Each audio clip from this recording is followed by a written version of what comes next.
So to recap, an earthquake on the other side of the world, powerful enough to make seismographs jump across the United States, powerful enough to send a wave at jet aircraft speeds across the Pacific Ocean.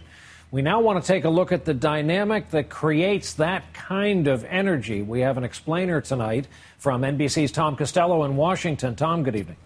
Hi, Brian. The earthquake here occurred along what is known as the Pacific Ring of Fire. That is a 25,000-mile string of volcanic and seismic activity. In fact, 90% of the world's earthquakes and 80% of the tsunamis happen right in this Ring of Fire. The most recent one was in Christchurch, New Zealand, just last month, right here.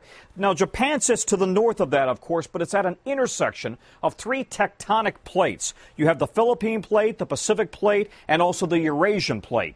Today's earthquake was right there, about 80 miles offshore. The edge of the Pacific Plate in the middle got wedged underneath the Eurasian Plate on which Japan sits. That is called subduction. That grinding of plates pushes up the ocean floor, which can, in the view of some, generate this massive shock wave. And that shock wave ripples out. It creates the actual tsunami traveling at 500 miles per hour. As that tsunami travels towards the shoreline, it hits the continental shelf right there, and the waves bunch up and they get much higher. So as it hits landfall, the impact can be devastating. We want to show you now what it looks like from NOAA's perspective. Wave projection photos, wave height.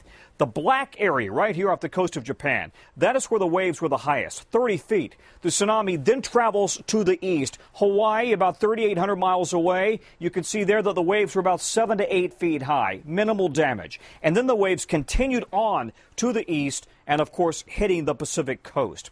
We want to tell you also that Japan is one of the most earthquake-prone nations in the world, accounting for 20% of all quakes greater than 6.0. Brian? Tom Costello in Washington, thanks.